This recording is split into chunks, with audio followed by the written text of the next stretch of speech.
Topic today is vulnerability.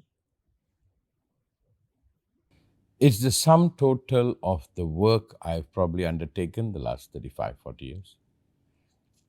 Why? Sorry? Go ahead. No, you go ahead. I said, why in society do we perceive vulnerability as a weakness? Okay, you must first make a distinction. Huh? Are we talking about the society or are we talking about you? You see, you are in the society. You understand? Are you the society? That's a question you have to explore. So as we enter this, either I'm talking about you, I'm talking about the society, or your relationship with the society. Maybe we go macro and then we come down. That's it. So what are you asking? What is I vulnerability? said, why does vulnerability get perceived as weak? Yeah. It is the primal fear of every human being. Our greatest goal is never to feel afraid, to feel strong, to feel able, because it's part of the survival instinct. So you must understand, every society that is created, it exaggerates strength, it exaggerates power, it exaggerates supremacy, because they want to avoid facing the fact that we are vulnerable. So this is the base psychology from the Roman to the Inca, to the Hindu civilization, to the Chinese civilization. They all civilization want to wake up and say, we are powerful and we are not vulnerable. Why do they want you to have an education? So you're powerful, you're not vulnerable. Why do they want you to be married? Why? So we are a society that wants to reject vulnerability, because vulnerability is like standing on quicksand. You don't know what's happening. So we cannot survive not knowing. And since we can't survive not knowing, we have to pretend to know. I add this, almost everything from science to mythology to everything that has been created, isn't it fundamentally a pretension we know what's going on? We need to pretend. We need to pretend what happens to us now, what happens to us after life, what happens to this. We need to pretend. And I'm not saying it as a condemnation, right? I'm saying it as a necessity of a lullaby. Like you take a child, you carry it, you lie to the child. All is good, darling. Appa got you, Amma got you. Now, I saw one, no? Where is that? Where the volcano came in, by somewhere in the Greece. And the mother is holding the The child. baby. Remember, where is that? Not sure. Split second. I know that. Split second, the earthquake, the volcano erupted. They were frozen. They died. But the mother is still, Pompeii. They were holding. But I'm saying that lie is needed. Human being cannot survive with that lie. A child, when he's growing up, the last thing the child wants to face is vulnerability, because the child is vulnerability. That's why it needs a father and mother to feel strong. I have my mommy, I have my daddy, I'm strong, I'm held. Without that safety, the child cannot evolve. But what happened? It doesn't graduate to truth. It doesn't graduate to reality. It doesn't. You see, medical science is amazing. We have come far. We feel like we can do something. I know yesterday or day before, an actor who's like, 45, late 40s, suddenly died of a heart attack, Indian actor. And his cousin brother, who's also an actor, died at a similar age. Medical science couldn't do anything. They didn't even predict it. As much as by medical science we have control, we also don't know a lot of things. Once my brother, who finished his specialist, he graduated, I went and picked him up in the airport. After a few years studying in London, he came back. So I picked him up, we were talking on the way. I said, what did you learn?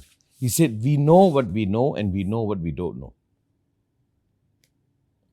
And another incident, his wife had a stillbirth. So they had to do a C-section. So I was sitting with him outside. The baby already Died had passed in the womb. Yeah. So, and he's the gynecologist, one of the best.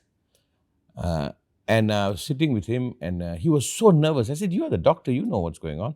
You should have control over this. He said, only I know what can go wrong. I have all his friend was doing the surgery. We know everything that will go right. We also know what can go wrong. Until she came out and he kept asking her, did you pass gas? I was like, it's a medical thing. Then when she said, yes, I did, then he said, that means everything is flowing. I think like. So go on this, Anba. Be very careful of this. Our natural instinct to put a lock, close the door, I have control. Nobody going to get in. We do not survive vulnerability, but you don't thrive until you accept vulnerability. The other day when I was flying, I need to brag about my flying. The captain handed over the stick to me and I'm flying. And I'm nervous. I'm like, I'm the child. He's the dad. Anything goes wrong, he takes over. He had his hand on it also a little bit. So he's like, go ahead. And what is he doing? Allowing me to survive the vulnerability. Because right now, if you leave it, I don't know what's going on. For sure, I'm going to die. So now, follow this. We build a society of lullaby. Two people get married, till death do you apart, in the name of God. Okay. But we know the statistics. How many works out? They say the wedding is the best day of their life. Most people are through. Okay. But does it mean we reject wedding? No. We embrace it with the vulnerability. So now here, this is what I want to teach you. Lesson 1 in meditation. Grow that you can survive the vulnerability. Grow that you don't need your ne. Apshi had something, Anba, a towel from birth she had. It's called a ne. Once I drove, I've already entered Seramban Highway, Anba, from KL. We forgot a ne. I had to turn back, Anba. One towel. You had it for a long time. I don't know what you did. You destroyed it or something. Do you know you have to hold it? And it's a psychological term, It's your safety blanket. Safety blanket, yeah. Yeah, it's called a ne. For her, it's a ne. Now, again, don't use me to condemn the ne. But don't let the ne condemn you. Do you need a safe place? I don't remember. I was 18, 19, 20, 21, 22, 23. I'm working in KL. I'm making it. I'm building my business. Whenever I go back to hometown, to Pati's house, I will feel this rest in Anba. And I'm like, what? I suddenly feel rested. Then I come to the city. I work 6 months later. I go back. I said, why am I feeling rested? It's my hometown. My mommy is there. My home is there. So that's my ne. Yeah. So the key is don't condemn somebody for needing the ne. You must become an adult. An adult is surviving vulnerability. So what is meditation? To know what I know and to be seated beyond what I know. To know all that which can go wrong, but also to know all that can go right, is to live in reality. Will this earth survive 5 generations? No, earth will survive. Will human beings survive 5 generations? I don't know. These idiots got nuclear weapon in their hand. They're monkeys in power. How you know what is happening in Ukraine or in Palestine, in Gaza will not happen here? It might. So we are vulnerable. Let's not lie about it. Let's not become an ostrich. We know everything that can go right. We also know everything can go wrong. The violent is the people who are supposed to accept the vulnerability and pretend as though everything is going to be right. And this is in 1920s, it started on the motivation. Dale Carnegie, Norman Vincent Peale, all these people, yes, think and grow rich, you can do it, agreed. But how many did? What is the statistic? Go talk to Paul, go talk to Chuck Fu, bring out the statistic. The way they look at the statistic, they say less than 7%. That is the reality. But do you know why only a small percentage make it? That's the percentage that can be vulnerable. Why the remaining don't make it? They're still stuck with their ne. Follow carefully. You must know everything can go right, everything can go wrong. Like I was telling Apshi Nanba, she wants to get married, please, but promise me you will divorce too. You will not wait a moment sooner. Because if you marry, the truth of divorce is there. And if the divorce is not acknowledged, the marriage cannot survive. And anything can happen. So you're not going in to be devastated. You're going in as an adult. You love the person. You also able to stop loving the person when the person misbehaves. If not, let's say you take marriage. You marry, you love somebody. Suddenly you become a cripple. You're not working. You're not doing the right thing. And if you do that, then this is the only person you're depending on. And if the power shift happens and the person decides to abuse that power, you will be thrown into vulnerability. And because you can't survive vulnerability, you will stay in the abuse. Yep. You understand? So vulnerability is everything. There's a beautiful talk, in YouTube. A lady speaks about vulnerability. One of the best talks. Brene Brown? Is it Brene Brown? Brene Brown. Brene Brown. I didn't catch the name. But she lived the vulnerability. She was in vulnerability, speaking about vulnerability. To me, why do we love children? Yeah. They are vulnerable. Why they are waking up? Right? Why does your cat misses you? When you're around, it feels strong. If not, it's too alert. And since it's a kitten, it hasn't matured. Right? So now, what is vulnerability? From a depth of direction, is the state I must go into every day to acknowledge what is there, and that is meditation. And when I can accept the vulnerability and not collapse, that's when I wake up to action. Almost all meditation that are being taught, not all, almost, there's some good ones, but mostly is just to cheat you as though you are in control. If I breathe through my left nostril, or if I do this posture, I am in control. No, you are not. I saw Ramana Maharishi, one of Appa's teachers, or a saint. He died of cancer, He was unperturbed because he never said he was the he-man. He lived his vulnerability rightly. When the time came to die, he told his assistant, he said, why don't you go to the hospital? He said, don't worry, 3 days I'll be okay. On the third day, he just sat and he died.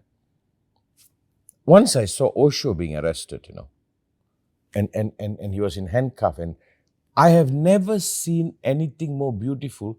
I mean, we have seen Osho in his 99 Rolls Royce with his sex scandal and all the Liberace, and he is a bit of a showman. I think he's the spiritual Liberace. That's his thing, that was his cell. But when he was arrested, the way he was walking, I'm like, so what is it? I am not all. There are elements more than me. Within this, more of this element, I'm existing. And I'm not lying to myself, I have it all together. I am living rightly. Like if you ever done snowboarding or what is it? Surfing. The wave in Australia. Part of that thing is surviving vulnerability, If you're snowboarding and if you're skiing, to me, I'm not an expert, to me it's the vulnerability and how I manage the vulnerability, right? It's even diving. Right, there. When I went diving in Bali, I have a diving license. The first few times I was not scared. I was ready. But then when I went for the latest one, I was like, oh God, I'm scared. I'm so scared. And I just held my instructor's hand the whole time. And I needed that. And now you see, what is that? Your sister, not that the expert diver is not vulnerable. He survives the vulnerability. Yeah. We were in where? Maldives, I went diving with Apshi. You were taking your license. So I said, I'm going to go with my daughter. So I dived. And remember, there's one part, he was swimming in front, Apshi. And you were looking at this manta ray that's so big, I'm at the back pedaling, trying to protect her. Oh, she's like this. Oh my God. I'm like, I was mesmerized. I was just kept going closer and she's and just closer. drifting, and I'm trying to catch up with her, but the manta just passed by. I still will never forget. But for you, it was, I know what can go wrong. The manta will not kill you, but if it bumps into you, if it knocks your oxygen tank off, if its tail strike you. So now, hang on. I think the abuse of humanity is to make them feel safer than they should. Again, the abuse of humanity is to give them opioid to make them feel safe than they should. And that safety makes them deny the vulnerability. By right, the real lesson for humanity is for them to accept the vulnerability and thrive within it. All we can do is sail life, If you're in the ocean, you're vulnerable. You catch the wind, you sail. So the society has condemned vulnerability. Now, you talked about the male and female. Male pretend to have control. Women are held vulnerable. That is why women are far stronger, more beautiful. They let the male carry the seed, the woman carry it to term. You leave it to a male, he'll mess it up. So I am saying the vulnerable one is the stronger. The strong one is denying the vulnerability. You follow? Yeah. So what is meditation? To be scared is good. To be careful is good. But to be addicted to nair is wrong. So now, what is meditation? I teach you meditation. That I see my vulnerability as a gift. I see my vulnerability as what I need to grow up, and I slowly let go of the nair, and I don't become grumples by it. I don't become violent or aggressive. Do you know all violent and aggressive people denied vulnerability? Yeah. Once it happened, no? You were born. We lived in a Kasamila, one condo, a nice condo. The first time I was staying, I was dropping you off. I dropped you, mother took you. When I was parking the car, the security guard was boisterous. I don't know why. I misparked or I went in a lane I shouldn't. He was coming out screaming at me. And as I parked, I got out. It was a beautiful moment. I thought this is going to be interesting. I said, wait, I'm also angry. Take a moment. We go here, 1 hour is going to get hurt. And looking at your size, I told him, I think it is you. Just take a moment. What I did, I'm sorry. I didn't see it. And I can understand your anger. Must have been everybody doing this to you and you're getting hammered by your management. Can we just walk away from this? And for a while he talked, And what made sense to him is he wants to deny his vulnerability. He thinks he can come and punch me. And he will say, I am in control. I said, I also made a mistake. I'm sorry. Is that good? He and I became the best friend. You know why? I'm telling him, I'm vulnerable, you're vulnerable. I'm sorry, you're sorry. Like what the lady was doing to you when she hit your car. She is exploiting your vulnerability. Yeah. She's exploiting. Yeah. Yeah.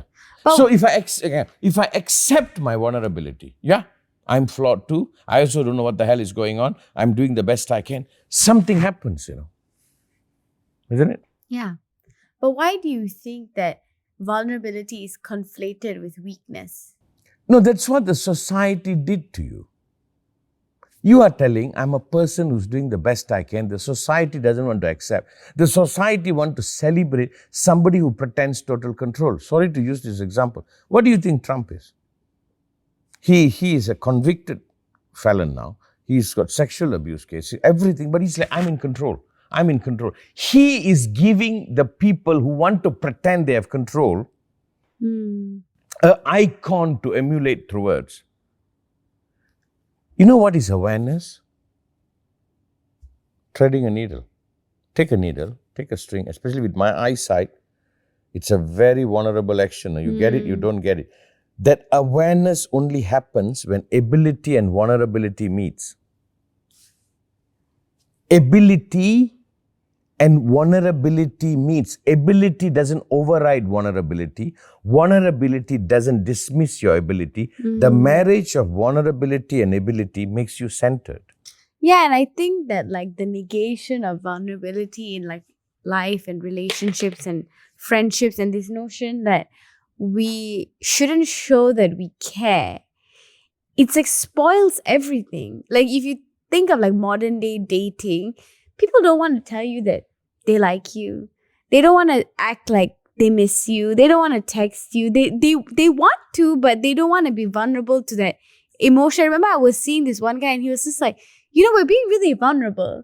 And like, let's acknowledge that. He just said something like that. I was like, what? And I was like, oh my God, that's so nice to actually say that, look, we're both saying we like each other. We're both being present, whatever. And it's like, why as a society do we not sort of lean into that? Like, okay, if I tell you I like you and I say, hey, I want to see you, I want this to be something. And then you say, hey, you know what?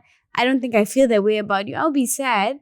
But at least I wouldn't have denied my truth. Yeah. But they prefer you to deny your truth. You're talking about relationship. And my advice, you're looking for one among what? How many billion people on Earth? 6, 7 billion? No, but this is even in friendships. No, it doesn't. You're looking for that one friend. Your problem is why they have to be more. Remember, people, you are looking for the one. You don't have to ask why are they the way they are. Don't even ask that question. Find the person who is the way they are, is the how you want them to be. But I guess for the purpose of the podcast, why do you think people do that? That's all they were trained to do from childhood. Strength is applauded. Vulnerability is poo-pooed. It's poo-pooed. Like asking a question. Only the vulnerable person who doesn't know the answer asks the question. How many people don't know the question, dare not even ask? No, but I told you, why does the society denies vulnerability? If not, they cannot go to bed. Do you know the precarious state we are in this world? We have economical war. We have ideological war, religious war. We have nothing is stable. Anything can change on a dime. How can 2024, we have wars going on in the world. How in 2024, no matter how you argue it, children are being killed? You tell me. How do you think it's not going to reach to your doorstep? Whatever they are saying, oh, this one, that one. I'm not going into the politics. I'm looking at the world and they're saying the climate is changing, the weather is changing, whether we can feed ourselves, what will happen. And then the profiteers are running mad. Do you know how vulnerable we are? The safety that is given to us is a lie. Do you know what happened to 9/11?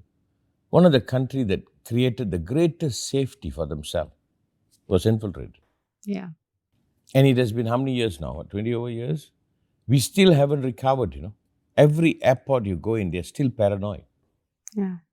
Now, denial of vulnerability makes you paranoid. Denial of vulnerability leads to violence and extremism. And all of it is they want to be in control. And I want to inform you, we probably are not. There might be an asteroid heading towards us that they haven't discovered. The day they detected it, the days on Earth are numbered. If they say it's going to hit here in 500 years, we are 500 years before the mass extinction, unless it's figure out some way to intercept it and destroy it or something. But what's wrong with that? That's what makes life beautiful. You know why you go fishing? There's a chance you won't catch anything, but there's a chance you might catch it too. When there is certainty, there is no growth. There is no aliveness. Now, I talk about the spiritual guys and this. I don't want to use names about them. The only way they rope, No. Okay. The only way they rope people, they cannot give them false surety. They're selling nair. Yes, for a while you feel like I got it, I found it, I found. No. There's a Buddhist story in Apshi. Let me see whether I mess it up. Whether say I will mess it up, most probably I will. He said if one person, Anbar, thinks about meditation, if it becomes 10 people, one will begin to read it. If that one becomes 100, one might begin to meditate. If that one starts to meditate, becomes 100,000, one will attain to some kind of meditation. If that one in 100,000 becomes 1 million, one will attain to the first state of meditation. If one in that 1 million becomes 10 million, one will attain to a first step of attainment. If that one becomes 1 billion, one will enter the first stage of enlightenment. What are they saying? They're telling you the truth.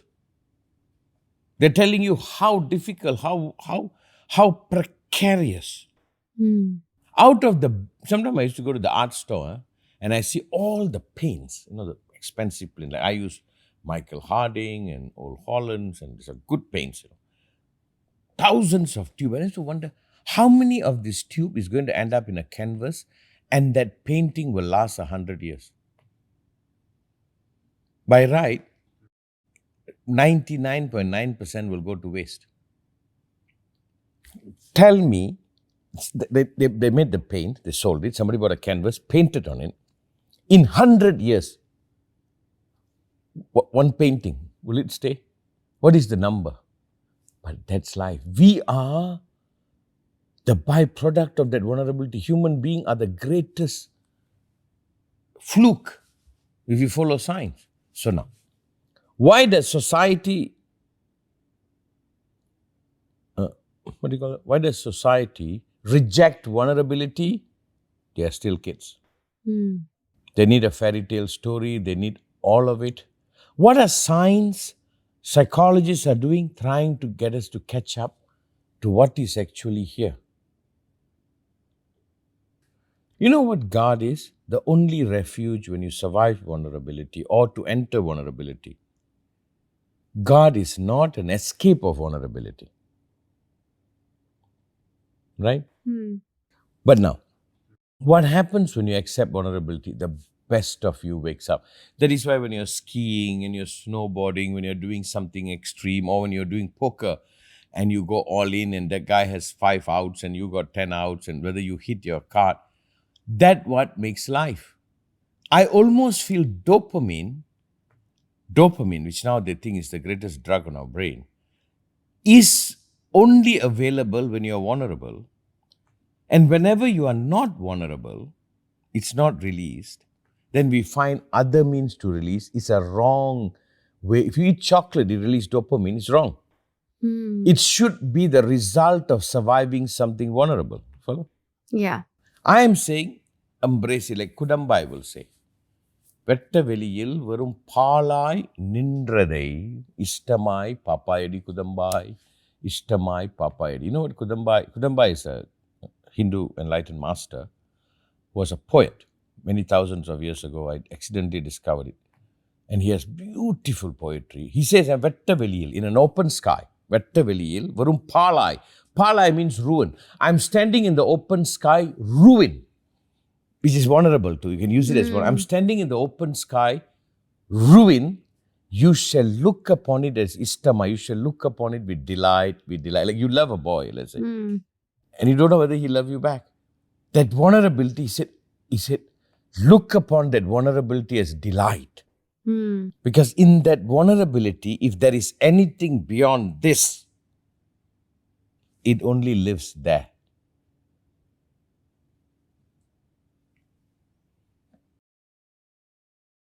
So the child is vulnerable, right? It shouldn't become childish. But the child surviving the vulnerability without destroying itself is your action. At the end of the day, we don't know. I had a friend who came to see me in COVID time. We all grew up together. A month before that, he talked to me. We were talking. I haven't seen him for years. He came to say hello, hi, we're talking. A month later, I received something in the mail, in the phone that, hey, what is going on? I thought he is being the head of some kind of ceremony. Suddenly I realized it's his death card. They're doing a prayer. And I'm like, what the hell? He was an anti-vaxxer. He didn't want to take vaccine, whatever. But that was his thing. And he's a healthy fellow. He doesn't smoke, doesn't drink. But maybe that's also it, right? He couldn't own up to the fact that I'm vulnerable. I need a vaccine. Maybe. I don't wonder he's dead and gone. And the sad part was his last picture I took. Nowadays, when I take somebody's picture, hey, might be the last picture I take. Is he a nice guy? He did everything by the book. He clean life, everything. He's like proper, He's always up to me smoking or eating some stuff, That it's not an excuse for us to be callous to. But we have to bow. So when I bow, in my religion, in my understanding, in my temple, when I bow, I am bowing as an excuse to accept my vulnerability, but not defeated by it. I wake up to live my vulnerability. You get it? As we're rounding out, right? Me and my friends, me and Shervy, we always say this to each other. We'll be like, if you are vulnerable, it's the right choice. Vulnerability, always the right choice. Oh, it's always, if you were yourself at this point in our lives, if you were yourself and you know you were yourself and I know you were yourself, you're good. Whatever the outcome is. But that also has come with a lot of pain, with being vulnerable and being hurt and people. Hang on. But I think that is the fear that we have to push past, or do we just have to accept? No, you every time, when you are hurt, the word hurt comes, I cannot go through this. It's not the hurt is bit. Your thought that you cannot go through this. Well, how come you go to the gym and you push yourself to almost fainting and you go back and do it again? You know you'll pass through this. Even this too will pass. Yeah. And you go to that. You see, when hurt comes, the word hurt is, I cannot survive this. That's wrong mind. Yeah. Like you're going to go to London, you're going to study, you're going to start again. I got it. You got, what do you call that? You have had, 5-6 years of being here. you're going to be vulnerable, and I'm excited for you, scared too. This whole process has been a vulnerable But process. I think you're going to bloom because that's exactly what you need. So can I say, without vulnerability, there's no growth. Yeah. All the safety you need is to survive vulnerability. But now every day at night, 7 minutes before going to bed, sit quietly, or morning 7 minutes, quietly sit. Be in the dance of vulnerability and mastery. Don't go too much to mastery to deny vulnerability. Don't go to vulnerability denying your mastery. Sit quietly. And everybody who's listening, do this. Just 6-7 minutes. Don't do more than that. Just be quiet and accept the fact. Like if I'm painting, it's meditation, because it can become beautiful, it can mess up. Living that deliberately becomes meditation. So meditate every day. So you are better equipped to deal with vulnerability, and you don't deny your mastery, and to keep in mind, I'll survive this. I think that is like exactly it, right? You're too afraid to go after something, to do something, because the entire process is uncomfortable because you are so freaking vulnerable.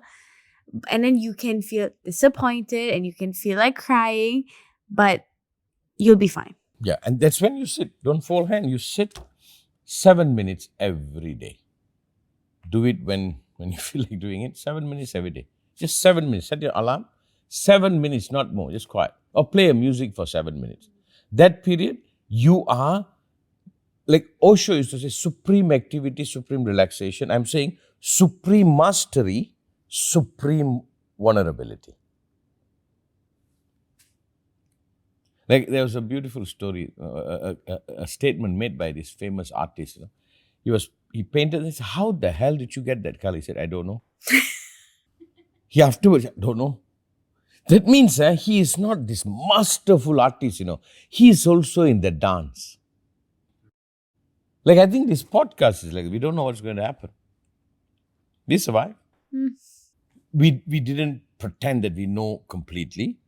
But we also didn't say we don't know what we are doing. It's a very beautiful dance of whatever that unfolds. Yes, madam? Yes, sir. Yep. So meditate 7 minutes a day. Right, Anba? After 28 years, the guru that teaches meditation is telling his daughter to do it for 7 minutes. Boleh lah. Boleh lah, and thank you very much. Thank you.